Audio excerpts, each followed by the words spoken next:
Olá, boa noite. Você acompanha a partir de agora o Jornal da Justiça. Incluir o filho recém-nascido no plano de saúde sem período de carência tem prazo. São 30 dias após o nascimento do bebê. Você vai saber o que diz a lei sobre isso e vai ver também. Ex-empregado não pode permanecer em plano de saúde coletivo cancelado pelo empregador. Ele vai passar a fazer o custeio do seu plano de saúde na modalidade de individual. Vai seguir novos preços, nova regulamentação de reajuste. TRF1 nega pedido de homem que queria tirar a tornozeleira eletrônica por bom comportamento. Veja as regras para o transporte de animais em viagens para o exterior. É preciso seguir uma série de regras. Primeiro, acessar o site do Ministério da Agricultura para conferir as exigências do país que se pretende visitar. E ainda, saiba os direitos dos deficientes visuais no Dia Nacional do Cego.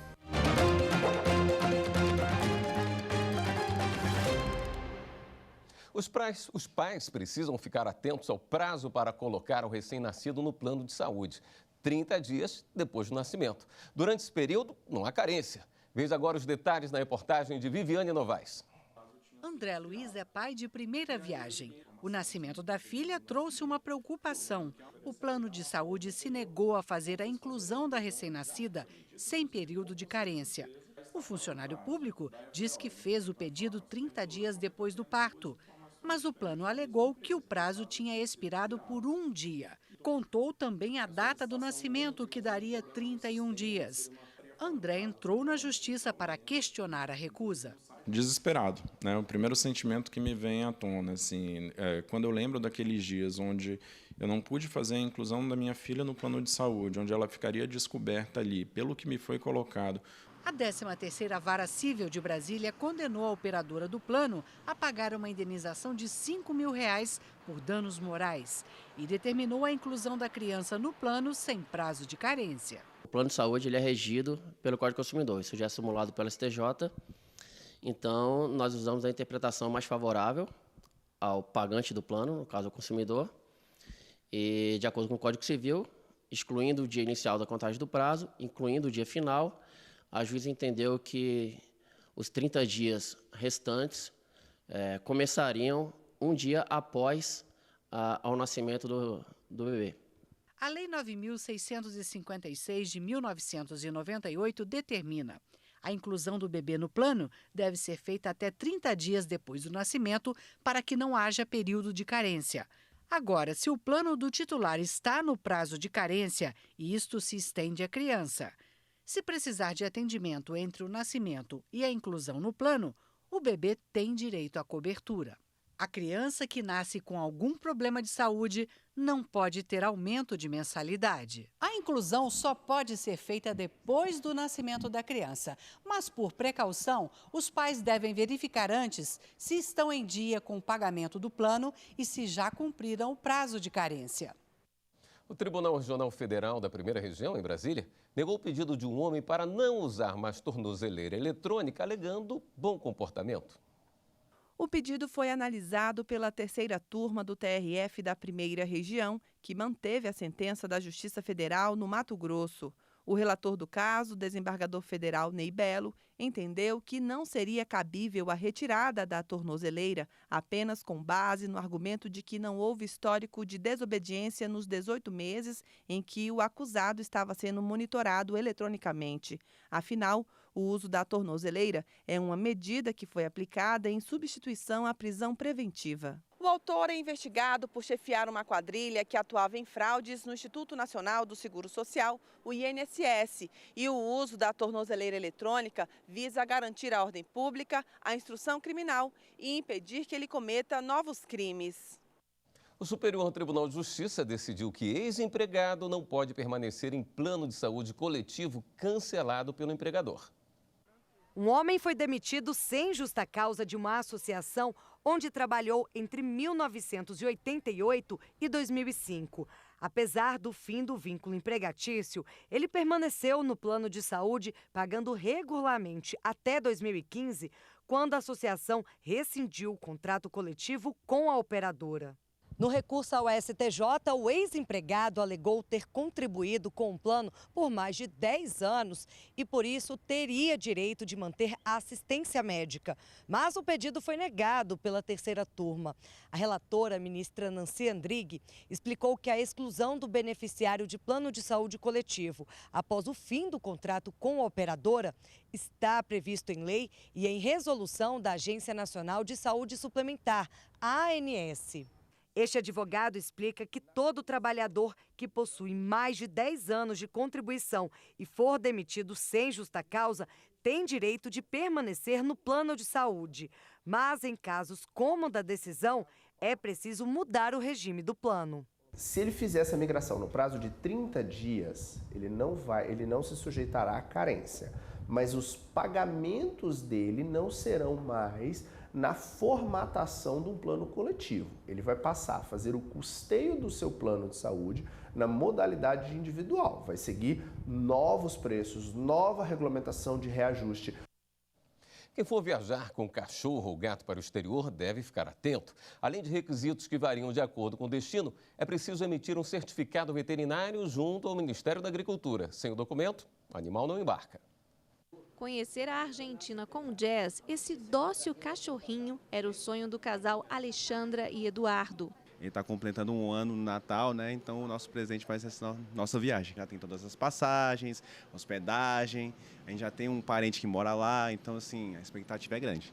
Mas para fazer uma viagem internacional com bichinho de estimação, é preciso seguir uma série de regras. Primeiro, acessar o site do Ministério da Agricultura para conferir as exigências do país que se pretende visitar. Depois, é preciso vir até o aeroporto para entregar os formulários e também a documentação do cão ou do gato. O atestado de saúde deve ser emitido pelo veterinário de 2 até 10 dias antes da análise do fiscal federal agropecuário. Em geral, o pet deve fazer exames de sangue, clínicos e ainda estar com todas as vacinas em dia. A emissão do Certificado Veterinário Internacional é um dos serviços mais acessados no Ministério da Agricultura, Pecuária e Abastecimento. Só este ano, de janeiro a novembro, foram emitidos mais de 7.700 e o país mais procurado é os Estados Unidos. É recomendado pagar todas as taxas aéreas para o cão ou gato e confirmar a viagem com a companhia aérea só depois de todos os documentos regularizados.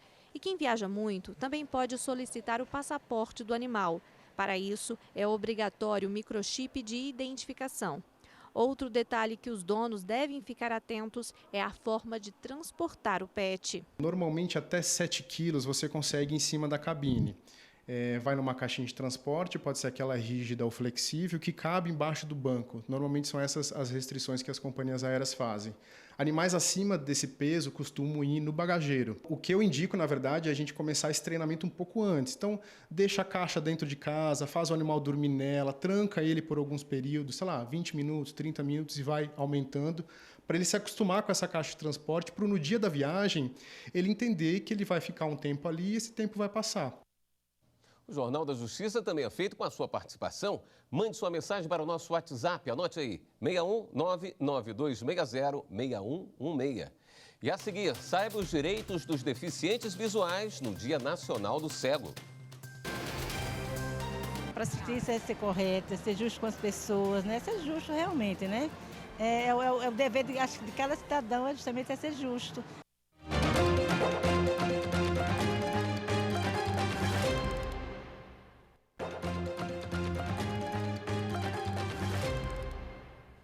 O TRF confirmou o direito de um membro da Igreja Adventista do Sétimo Dia de fazer prova de vestibular em horário diferenciado. O candidato se inscreveu no vestibular de medicina em uma faculdade da Bahia e só depois constatou que a prova seria realizada em um sábado, dia da semana em que sua religião, a Adventista do Sétimo Dia, orienta o fiel a se santificar e se guardar de qualquer atividade. Por isso, ele buscou na Justiça o direito de fazer a prova em horário compatível com a sua crença religiosa. O caso foi analisado pela 5ª turma do TRF1, com relatoria da desembargadora federal Daniele Maranhão. A magistrada destacou o texto do artigo 5º da Constituição Federal, o qual estabelece que ninguém será privado de direitos por motivos de crença religiosa ou de convicção filosófica ou política, salvo se os invocar para eximir-se de obrigação legal a todos imposta e recusar-se a cumprir prestação alternativa prevista em lei. A turma seguiu o entendimento da desembargadora de que a liberdade de culto deve, sempre que possível, ser respeitada pelo poder público na prática de seus atos e que essa liberdade compreende, além da garantia de exteriorização da crença, a fidelidade aos hábitos e cultos. O Superior Tribunal de Justiça decidiu que a ação coletiva de consumo pode ser proposta a qualquer tempo. Por unanimidade, os ministros do STJ entenderam que a ação coletiva de consumo não se sujeita a prazo prescricional de 5 anos, fixado na Lei 4.717 de 1965.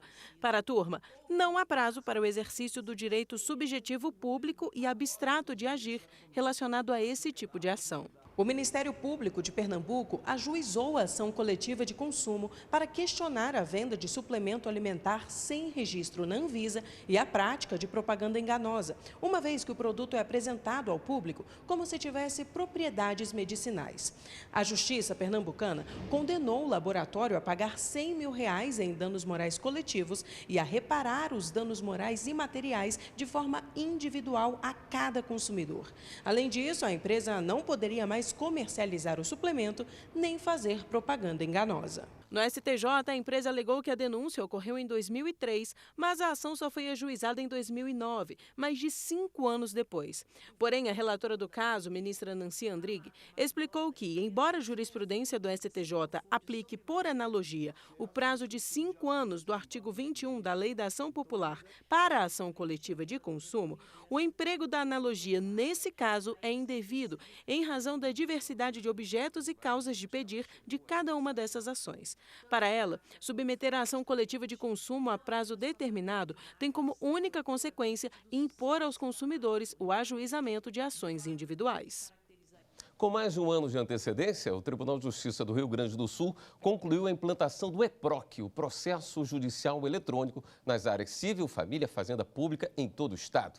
E os dados já mostraram mudança no uso do sistema. Até março deste ano, a média de processos eletrônicos era inferior a 100.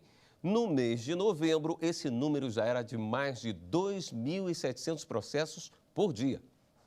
A meta foi atingida mais de um ano antes da data prevista. Para o presidente do Judiciário, houve o cumprimento da principal meta determinada à Direção de Tecnologia da Informação e Comunicação. Isso é ótimo para todos, economia de recursos, é priorização de recursos, economia, digamos assim, em termos de pessoal, mas em suma a sociedade ganha que terá um serviço mais rápido com um custo menor. Com a implantação do EPROC, outros serviços foram disponibilizados à população, como as centrais de atendimento ao público e as centrais de cumprimento cartorário. O juiz corregedor André Luiz de Aguiar Teixeiner, do comitê do EPROC, explica que o cronograma de implantação contou com 5 a 7 comarcas por semana, de março a novembro deste ano. O magistrado ressalta que as vantagens vão além da celeridade processual. A partir da virtualização dos processos surge um leque de opções muito grande.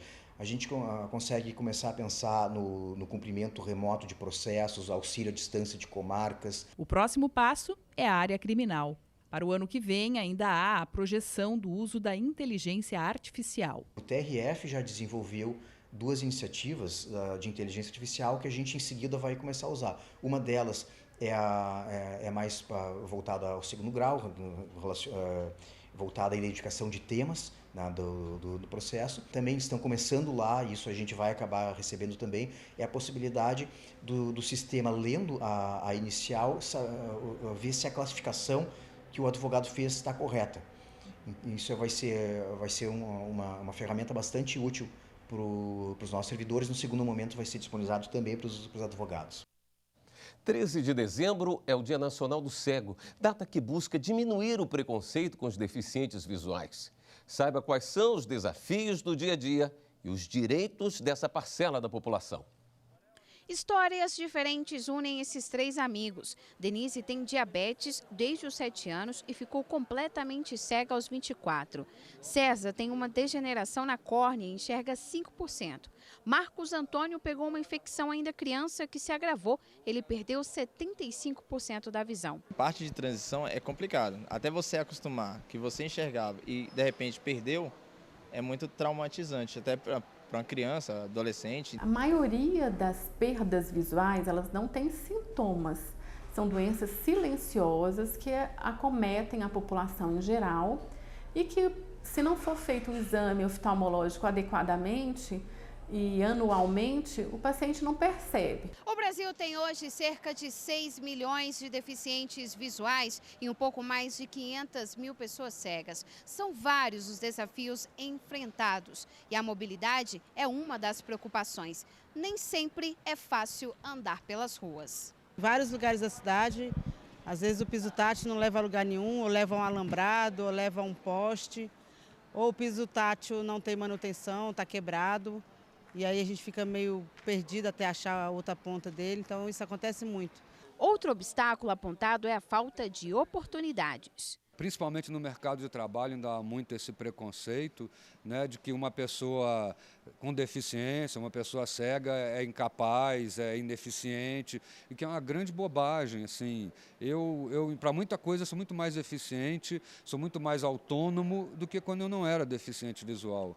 A legislação brasileira garante direitos aos deficientes visuais. Essa advogada explica que, basicamente, as leis do país prevêem inclusão e combate ao preconceito, o que significa, na prática, acesso à educação, saúde, lazer, trabalho. Nós temos também, no âmbito infraconstitucional, na lei federal, uma lei que abrange todos os direitos das pessoas com deficiência, que é a Lei 7.853 de 89, também que estabeleceu a criação da Coordenadoria Nacional para a Integração da Pessoa com Deficiência e é responsável por fiscalizar o cumprimento de todas as garantias que foram inseridas na lei em relação à proteção dos direitos dessas pessoas. E a seguir, a União assina acordo que libera mais de 150 milhões de reais para a saúde do Rio de Janeiro. Você faz alguma coisa de errado, é punido da forma correta, né? Foi feita a justiça.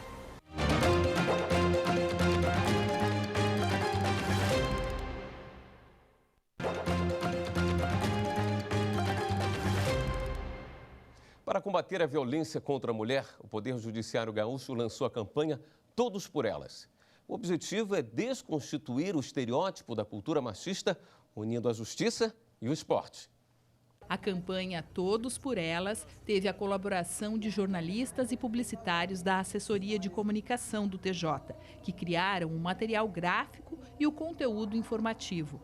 Para a criação dos vídeos, Mário se inspirou na luva e no cinturão, que representa a premiação máxima da luta marcial. Buscamos primeiro uma ideia que seria com o público masculino, homens falando para homens. E daí nós fomos buscar com lutadores de artes marciais. E a partir daí começaram a surgir as peças gráficas, o tipo de material, a cor que a gente utilizaria. Escolhemos atletas de artes marciais mistas, atletas de combate, de luta, justamente por eles reunirem esse estereótipo do homem forte, viril, masculino, que seria o ideal, né, considerado hoje pela nossa sociedade. E para mostrarem um outro lado, né, para mostrarem que o esporte de combate ele traz também a questão da técnica, da disciplina, filosofias como equilíbrio mental, físico, harmonia e até mesmo de amizade. A convite do Tribunal de Justiça do Estado, atletas da Federação Gaúcha de Artes Marciais Mistas serão os capitães da campanha. Autoridades, atletas de todas as idades e mulheres que já sofreram violência doméstica e que hoje deram a volta por cima, acompanharam a solenidade de lançamento da campanha, como a cuidadora Ilka, que há 27 anos sofreu a primeira violência. Eu fui pedir ajuda eles me falaram o seguinte: Ilka, se você apanhou, porque você mereceu. E o que nós mulheres, infelizmente, nós fizemos, tá? A gente sempre se culpa. Nós não somos culpadas. A taxa de feminicídio no Brasil é a 5ª maior do mundo. Ciúmes, sentimento de posse e a inconformidade com o fim dos relacionamentos estão entre os principais motivadores desses crimes. Para mudar este cenário, é preciso também mudar uma cultura há muito enraizada na sociedade, a do machismo. Quem atua nessa área, quem atua no dia a dia na vara de violência doméstica, não pode deixar de dar a sua contribuição. Por quê? É porque os relatos são muito tristes, são muito impactantes, envolvem famílias estruturadas muitas vezes, e as perdas de vidas e as perdas de oportunidade das crianças que perdem as suas mães são circunstâncias muito graves. E o Estado existe exatamente para isso. O Estado precisa interferir em favor das pessoas que, por dificuldades econômico-financeiras ou por dificuldades emocionais, não conseguem se defender adequadamente e são mais vulneráveis do que os outros. Nesta sexta-feira, a Advocacia Geral da União e o Ministério da Saúde assinaram um acordo para garantir o repasse imediato de R$ 76 milhões ao município do Rio de Janeiro. A intenção é custear 24 unidades de saúde espalhadas pela cidade. Outra parcela com o mesmo valor será paga no mês que vem. Chegou a hora de dar um giro na rede para saber as últimas notícias.